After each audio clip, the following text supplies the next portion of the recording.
शेतकऱ्यांच्या खात्यावरती पीक विम्याची रक्कम 32,000 रुपये जमा झाल्याचा मेसेज शेतकऱ्यांना आलेला आहे। महाराष्ट्रातील लाखो शेतकऱ्यांच्या खात्यामध्ये आज दुपारी ठीक 2 वाजता पैसे खात्यात जमा झाले। कृषी मंत्रालयाच्या आदेशानंतर बँक खात्यामध्ये पैसे ट्रान्सफर होण्यास सुरुवात झालेली आहे। शेतकरी मित्रांनो, आज दुपारी 12 वाजता मंत्रालयाच्या IT विभागातून डिजिटल ट्रान्सफरसाठी डीबीटीचं बटन दाबण्यात आलं। त्यामुळे शेतकऱ्यांना 32,000 रुपयाचा लाभ मिळत आहे। शेतकरी बांधवांनो, ज्या शेतकऱ्यांनी नियमित पीक विमा भरला होता त्यांच्या सातबाऱ्यावरील पिकांची नोंद आणि त्यांच्या जमिनीची डिजिटल पडताळणी अवघ्या काही तासात संगणक प्रणालीद्वारे पूर्ण करण्यात आली। मंत्रालयातून एका डीबीटीचं बटन दाबलं आणि कोट्यावधी रुपयाचा निधी हा थेट बँकेकडे रवाना झाला। या निधीमध्ये केंद्र सरकारचा हिस्सा 40% आणि राज्य सरकारचा 60% हिस्सा समाविष्ट आहे। हा संपूर्ण निधी जिल्हा कृषी अधिकाऱ्यांच्या देखरेखीखाली थेट जिल्हा मध्यवर्ती सहकारी बँका आणि राष्ट्रीयकृत बँकांकडे पाठवण्यात आला। त्यामुळे शेतकऱ्यांच्या खात्यावर ठीक 2 वाजता पैसे जमा झाल्याचा मेसेज यायला सुरुवात झाली। कृषी विभागाने हवामानाचा आणि पिकांच्या नुकसानीचा अंदाज घेऊन महाराष्ट्रातील 14 जिल्ह्यांची निवड या पहिल्या टप्प्यासाठी केलेली आहे। हवामान खात्याने प्रशासनाला धोक्याची घंटा दिली होती। यावर्षी मान्सूनचा पॅटर्न पूर्णपणे लहरीनुसार असणार होता, त्यामुळे कुठेतरी दुष्काळ पडेल अशी देखील शक्यता वर्तवण्यात येत होती। पण निसर्गाच्या या लहरीपणामुळे शेतकरी अडचणीत येऊ नये आणि खते आणि बियाणे खरेदी करताना शेतकऱ्याला आर्थिक अडचणीला सामोरे जावं लागू नये म्हणून दिल्लीत केंद्र सरकारची विशिष्ट बैठक झाली। यामध्ये पंतप्रधान नरेंद्र मोदी साहेब आणि महाराष्ट्राचे मुख्यमंत्री देवेंद्र फडणवीस साहेब यांच्या डिजिटल टीमने धाडसी निर्णय घेतला। कृषी मंत्रालयाला निधी पाठवण्यात आला आणि कृषी मंत्रालयाने गेल्या 2 वर्षातील शेतकरी योजनांचा संपूर्ण डेटाबेस जमा करून डिजिटल सातबाऱ्याची तपासणी करत शेतकऱ्यांच्या खात्यावर पैसे सोडण्याचं काम सुरू केलं आहे। शेतकरी बांधवांनो, हा पैसा संपूर्ण महाराष्ट्रात एकाच वेळी सुटलेला नाहीये, कारण काही ठिकाणी बँकांचे सर्व्हर लोड होतात। त्यामुळे सरकारने यावेळी पीक विम्याची रक्कम 32,000 रुपये शेतकऱ्यांच्या खात्यावर सोडत असताना महाराष्ट्रामध्ये 3 झोनची विभागणी केली आहे। त्यानुसार हे पैसे टप्प्याटप्प्याने ट्रान्सफर झाले।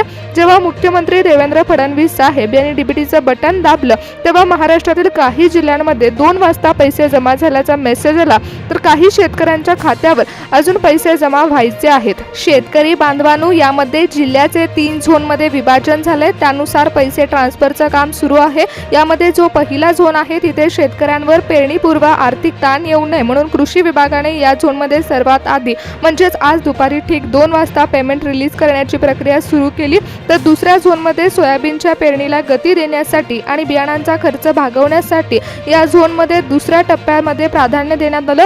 दुपारच्या सत्रात येथील बँकिंग प्रक्रिया सुरू करण्यात आली असून शेतकऱ्यांना 32,000 रुपयाचा लाभ मिळणार आहे। त्यामुळे जो तिसरा झोन आहे या झोनमधील भौगोलिक विविधता आणि हवामान खात्याचा अंदाज लक्षात घेऊन इथल्या जिल्हा मध्यवर्ती बँका आणि राष्ट्रीयकृत बँकांमध्ये निधी हा एकाच वेळी वर्ग करण्यात येणार आहे, ज्याचं वितरण हे आज रात्रीपर्यंत चालू राहील। देवेंद्र फडणवीस साहेबांनी जिल्ह्यांची यादी तर पाठवली आहे, परंतु कृषी विभागाकडून पात्र शेतकऱ्यांची यादी बनवण्यात आली होती। ती आज सकाळीच शेतकऱ्यांची सुधारित नवीन यादी जाहीर झाली आणि शेतकऱ्यांच्या खात्यामध्ये पैसे सोडण्याचे आदेश बँकांना देण्यात आले। नरेंद्र मोदी साहेब आणि देवेंद्र फडणवीस साहेब यांनी मंजूर केलेला निधी हा एका डिजिटल बटनावर लाखो शेतकऱ्यांच्या खात्यावर जमा झालेला आहे। पेरणीच्या चिंतेत असलेला कष्टकरी शेतकरी आर्थिक मदत मिळाल्यामुळे एक दिलासादायक बातमी घेऊन आनंदी झाला। हवामान खात्याने दिलेला इशारा होता आणि दिल्लीत सरकारने पंतप्रधान नरेंद्र मोदी साहेब यांनी स्पष्ट शब्दात सांगितलं की यंदा मान्सूनचा भरवसा नाही, त्यामुळे माझ्या देशातील शेतकरी पेरणीच्या काळात हवालदिल झाला नाही पाहिजे।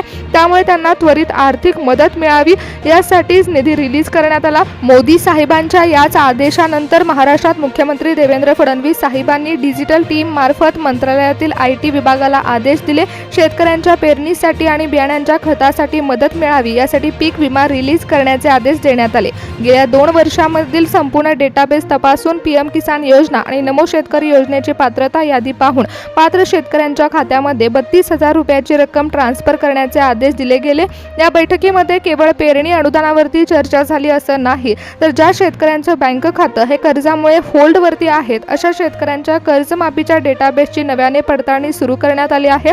मुख्यमंत्री म्हणाले आहेत की तांत्रिक तपासणी पूर्ण होताच पात्र शेतकऱ्यांना देखील कर्जमाफीचा लाभ मिळणार आहे। कर्जमाफीची नवीन यादी देखील जाहीर केली जाणार आहे, जेणेकरून शेतकरी हा कर्जामधून मुक्त होणार आहे।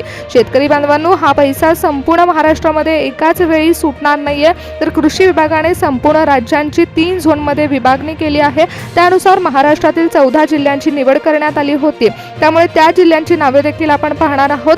शेतकरी बांधवांनो, ही संपूर्ण प्रक्रिया ऑनलाईन पद्धतीने होत आहे। त्यामुळे ज्या शेतकऱ्यांची बँक खातं ही स्टेट बँक ऑफ इंडिया किंवा बँक ऑफ इंडिया यासारख्या मोठ्या राष्ट्रीयकृत बँकांमध्ये आहेत, तर तेथील डिजिटल सिस्टीम वेगवान असल्यामुळे त्या शेतकऱ्यांना दुपारच्या सत्रामध्ये मेसेज येणार आहे।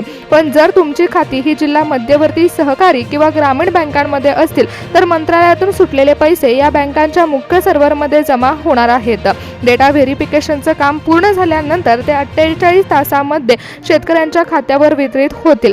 शेतकऱ्यांना लाभ मिळणार आहे। शेतकरी बांधवांनो, हा केवळ एक सरकारी निधी नाही, तर निसर्गाची लढणाऱ्या आणि पेरणीच्या चिंतेत असणाऱ्या माझ्या कष्टकरी शेतकऱ्याला पुन्हा उभे राहण्यासाठी पंतप्रधान नरेंद्र मोदी आणि मुख्यमंत्री देवेंद्र फडणवीस साहेब यांनी दिलेली आर्थिक ताकद आहे। आणि याचं वितरण हे आजच सुरू झालंय। 14 जिल्ह्यांची निवड करण्यात आली आहे आणि पात्रता यादीनुसार वाटप सुरू झाले। परंतु समजा की शेतकरी बांधवांनो, काही शेतकऱ्यांच्या खात्यामध्ये पैसे जमा झाल्याचा मेसेज आला असेल आणि तुमच्या खात्यामध्ये पैसे जमा झाल्याचा मेसेज आला नसेल, तर काळजी करण्याची गरज नाही। कारण आता सरकारने 14 जिल्ह्यांची निवड जरी केली असली तरी त्यामध्ये काही तांत्रिक अडचणी असलेल्या शेतकऱ्यांचे अर्ज हे होल्डवरती देखील पडू शकतात। म्हणजेच अर्जामध्ये काही चुका झाल्या असतील, जसं की पिवळा आणि केसरी रेशन कार्ड लिंक नसणं, बँक खातं आधार कार्डशी लिंक नसणं किंवा काही तफावत असणं, त्यामुळे शेतकऱ्यांचे अर्ज हे होल्डवरती देखील पडू शकतात। परंतु तपासणीचं काम हे सुरू झाल्यानुसार नवीन यादी सकाळी 10 वाजता जशी रिलीज झाली होती तसं वाटप सुरू झालं। जर तुमचे अर्ज होल्डवरती असतील तर त्यांची प्रक्रिया ही येत्या 48 तासांमध्ये पूर्ण होईल। त्यामुळे शेतकरी बांधवांनो, 14 जिल्ह्यांची नावं जाणून घ्या, कारण या 14 जिल्ह्यातील शेतकऱ्यांना येत्या 48 तासांमध्ये पूर्णपणे लाभ मिळणार आहे। महाराष्ट्रातील 32,000 रुपये पीक विम्याचं वितरण करताना भौगोलिक परिस्थितीनुसार, पिकांचा प्रकार आणि हवामानानुसार आजचे 3 मुख्य झोन विभागले गेले होते। आज दुपारच्या सत्रात 14 जिल्ह्यांमध्ये प्रक्रिया सुरू झाली आणि 14 जिल्ह्यांचे 3 झोन विभागले गेले। त्यातील पहिला झोन आहे जिथे कापूस आणि तूरचं उत्पादन घेतलं जातं। या दुपारच्या सत्रातील वितरण प्रणालीमध्ये विदर्भातील जिल्ह्यांमध्ये कापूस आणि तुरीचं मुख्य पीक घेतलं झाल्याने कापूसच्या लागवडीसाठी आणि बियाणांसाठी शेतकऱ्यांना आर्थिक मदत मोलाची ठरली। त्यामधील नागपूर, चंद्रपूर, अमरावती, यवतमाळ, वाशिम या जिल्ह्यातील शेतकऱ्यांवर आर्थिक भार येऊ नये म्हणून कृषी विभागाने या झोनमध्ये आज दुपारी ठीक 2 वाजता सर्वात आधी पेमेंट रिलीज केलं। राष्ट्रीयकृत बँकांमध्ये शेतकऱ्यांची जी खाती होती त्यांना पैसे मिळाले। तर दुसऱ्या झोनमध्ये सोयाबीनचं मुख्य पीक घेतलं जातं।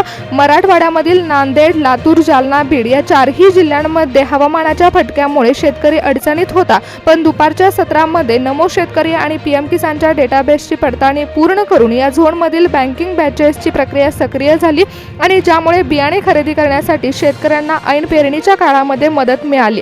त्याचबरोबर जो तिसरा झोन आहे त्यामध्ये भात शेती, ऊस आणि कडधान्याचा पट्टा आहे। दुपारच्या सत्रातील वितरणामध्ये रत्नागिरी, सिंधुदुर्ग, पुणे, सांगली, सातारा या भागांमध्ये वितरण पार पडत आहे। कोकणात भातांच्या रोपांची लागवड आणि पश्चिम महाराष्ट्रामध्ये ऊस, सोयाबीन, भुईमुगाची पेरणी मोठ्या प्रमाणावर होते। सांगली आणि सातारा जिल्ह्यातील जमिनीचा कस पाहता खतांचा शेतकऱ्यांना खर्च असतो, त्यामुळे याचा भौगोलिक विविधता लक्षात घेऊन इथल्या जिल्हा मध्यवर्ती बँका आणि राष्ट्रीयकृत बँकांमध्ये निधी एकाच वेळी वर्ग करण्यात आला। शेतकरी बांधवांनो, यामध्ये केंद्र सरकारचा 40% आणि राज्य सरकारचा 60% निधी एकत्रित बँकेकडून वर्ग करण्यात आलेला आहे। पण ज्या शेतकऱ्यांची खाती ही स्टेट बँक किंवा बँक ऑफ इंडिया या सरकारी राष्ट्रीयकृत बँकांमध्ये आहेत त्यांना दुपारच्या सत्रामध्ये पैसे मिळत आहेत, परंतु ज्यांची खाती ही ग्रामीण किंवा जिल्हा सहकारी बँकेमध्ये आहेत त्यांची प्रोसेसिंग अजून सुरू आहे। त्यामुळे त्या शेतकऱ्यांना येत्या 48 तासांमध्ये पैसे जमा झाल्याचा मेसेज येणार आहे।